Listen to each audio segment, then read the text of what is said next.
Aujourd'hui, on va parler d'un égaliseur qui innove vraiment. Si, je vous assure, ça existe. Bonjour à tous et bienvenue dans cette 126e matinale. La matinale, c'est l'émission hebdo d'Audiofanzine durant laquelle je vous fais part des 4 plus grosses news de la semaine. Donc voilà, si vous êtes passionné par l'audio et les instruments de musique, c'est par ici que ça se passe. Et cette vidéo est sponsorisée par le magasin Thomann. Et vous le savez peut-être, c'est le Black Friday en ce moment. Et donc demain, chez Thomann, commence la Cyber Week. C'est donc à vendredi à 9h. Donc si vous regardez cette vidéo sur YouTube en différé, c'est même aujourd'hui à 9h. Donc voilà, c'est dans vraiment pas très longtemps. Et mais savez-vous aussi que Thomann vend du logiciel. Voilà, une page qui s'appelle les Download Deals. Et donc, c'est des logiciels, des licences à télécharger, à acheter, à télécharger. Donc voilà, il y a Baby Audio, il y a Arturia, il y a Ableton, il y a D16, Mac DSP, IK Multimedia, Universal Audio, Waves. Enfin bon, voilà, il y a du lourd dans tous les sens. Et puis, du coup, moi, je vous donne rendez-vous pour ceux qui regardent cette vidéo tôt le matin, le vendredi. Bravo à vous déjà d'être levés. Et puis, je vous dis à tout à l'heure pour une vidéo spéciale Cyber Week Thomann, du coup. Voilà, je vous ferai une petite sélection des promos qui me semblent les meilleurs. Parce qu'il y en a beaucoup, donc il faut faire une petite sélection. Et écoutez, sur ce, on passe à la première news, du coup. Et on commence avec une stan, et oui, c'est la saison des stans en ce moment, hein. On avait eu Cubase 13, Reaper 7, Bitwig 5, Logic 10.8, Live 12 aussi, à propos de laquelle d'ailleurs j'ai fait une vidéo spéciale mardi dernier. Et c'est maintenant au tour de Nuendo, vous le voyez ici, de revenir en version 13, tout comme Cubase, je vous rappelle que c'est aussi une stan de Steinberg. Mais plus orienté son à l'image, post-production, etc. D'ailleurs, vous allez voir que les nouveautés sont très orientées son à l'image, avec en premier lieu un lecteur de script qui permet de faire de la post-synchro, c'est-à-dire des doublages pour les films, séries et autres documentaires, plus facilement car on pourra afficher les textes sur une tablette ou un ordinateur portable connecté au réseau local et donc l'interprète, l'acteur, aura son texte sous les yeux et on pourra le modifier à la volée, faire des ajouts, etc. Et ça défilera aussi en temps réel le texte. C'est très très pratique en séance, croyez-moi. On a aussi Tonal Match qui permet de faire correspondre les caractéristiques sonores de 2 différents clips, notamment le profil spectral et le bruit de fond, et c'est super utile car on a parfois des changements à ce niveau-là entre 2 prises, et le but c'est que le passage d'une prise à l'autre soit complètement transparent pour l'éditeur. On peut aussi aligner une prise faite en post-production au son original enregistré sur le plateau, par exemple. Ça aussi c'est très utile de pouvoir faire ça.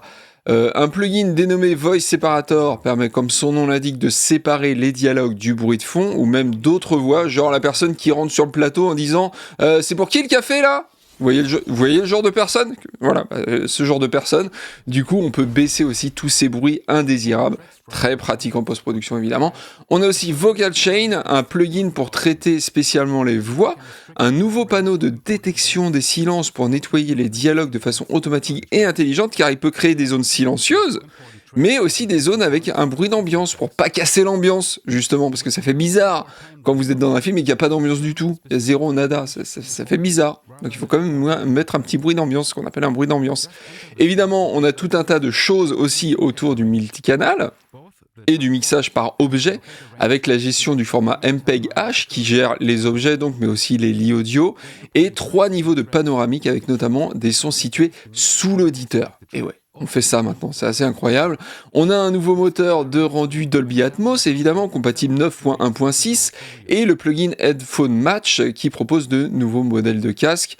Nuendo est compatible aussi MIDI 2.0, j'en ai déjà parlé dans une précédente matinale, et la gestion de la vidéo a été améliorée sur plusieurs points. Je vais pas tout détailler ici, et bien sûr, il y a des pages et des pages.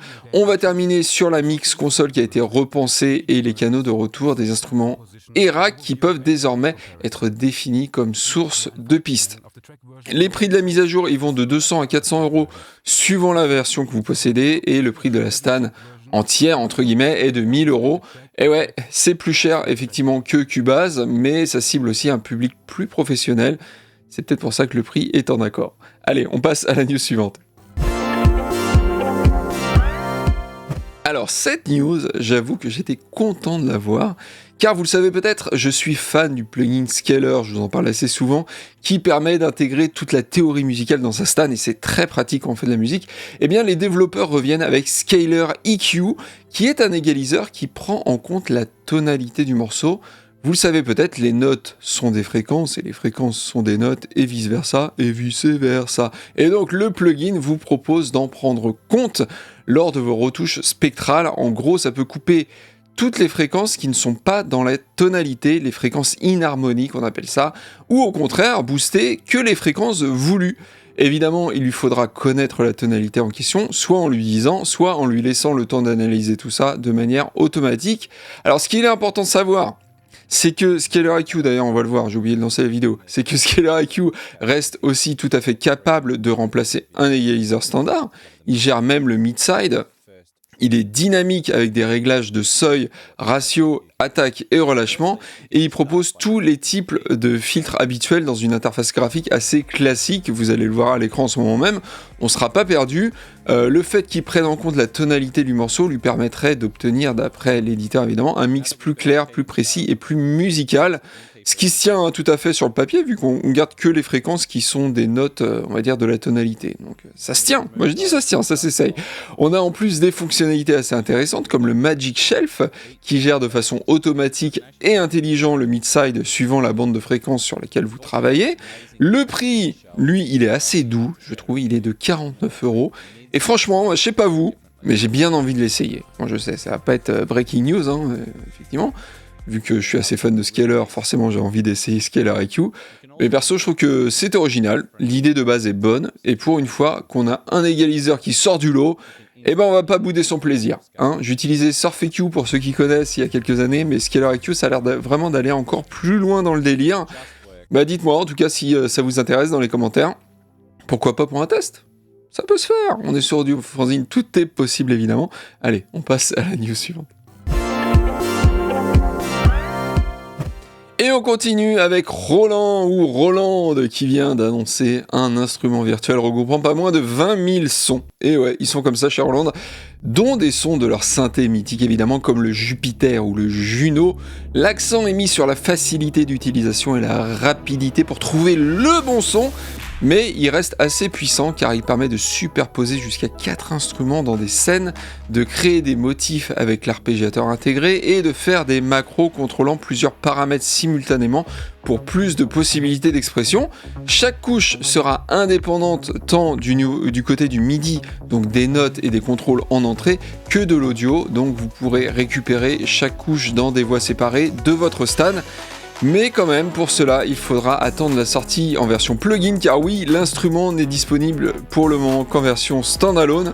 C'est assez curieux comme façon de faire, je le vois pas souvent, je sais pas si c'est fait exprès d'ailleurs, mais j'espère en tout cas que le plugin arrivera rapidement. Sachez néanmoins qu'on a 2 inserts d'effets par couche et 2 envois d'effets globaux, et que des LFO serviront à modifier des paramètres de façon automatique. L'instrument virtuel n'est disponible que par abonnement sur le Roland Cloud, et évidemment il profite du cloud pour donner accès à des nouveaux presets. Alors dites-moi d'ailleurs dans les commentaires si certains d'entre vous sont abonnés au Roland Cloud ou pas, et si vous êtes contents surtout, dites-moi si c'est cool. J'ai jamais essayé personnellement. Sachez en passant qu'il y a d'ailleurs 30 jours d'essai pour ceux que ça intéresse le Roland Cloud, donc ça peut être cool d'essayer. Allez, on passe du coup à la dernière news. Et on termine avec Yamaha et sa fameuse gamme d'enceintes de monitoring HS, qui ne sont pas hors service, hein, je vous rassure, elles fonctionnent très bien et ont d'ailleurs été adoptées par bon nombre de home studistes, hein, c'est vraiment des références dans le domaine. Et donc la famille HS s'agrandit avec 2 nouvelles venues, plus petites, avec des boomers de 3 et 4 pouces, alors que les autres, hein, celles qu'on connaît, c'est les boomers de 5, 7 et 8 pouces. Alors la principale différence, à part leur taille, se situe au niveau de la conception asymétrique qui est de type maître-esclave, c'est-à-dire que les enceintes gauche et droite ne sont pas identiques, c'est la gauche qui embarque toute l'électronique et l'amplification et qui rebalance le signal à l'enceinte de droite qui ajuste du coup les filtres et les transducteurs a priori à l'intérieur. Je pense que ça fonctionne comme ça. Ça permet de faire des enceintes moins chères. On retrouve ce système quasiment chez tous les constructeurs d'enceintes qui veulent faire des enceintes moins chères. On est ici à 279 et 319 € la paire. tout en gardant donc pas mal de fonctionnalités intéressantes, notamment le Twisted Flare Port, qui est un port basse réflexe permettant de réduire les turbulences de l'air dans les vents pour des graves a priori plus précis. On a des filtres Room Control et High Trim pour régler respectivement les basses et les aigus suivant votre pièce et la position des enceintes dans celle-ci. Et côté connectique, on n'est pas en reste avec des combos XLR Jack TRS, du RCA et du mini jack stéréo. Le caisson étant MDF et l'amplificateur est un classe D. À noter quand même l'absence de Bluetooth, certains concurrents le proposent, donc je vous le dis. Et puis je vous dis aussi qu'un test est sûrement prévu sur Audiofanzine du coup. Voilà, j'en ai pas parlé encore avec les testeurs qui s'y collent généralement aux tests d'enceinte, mais je pense qu'on va le faire, évidemment.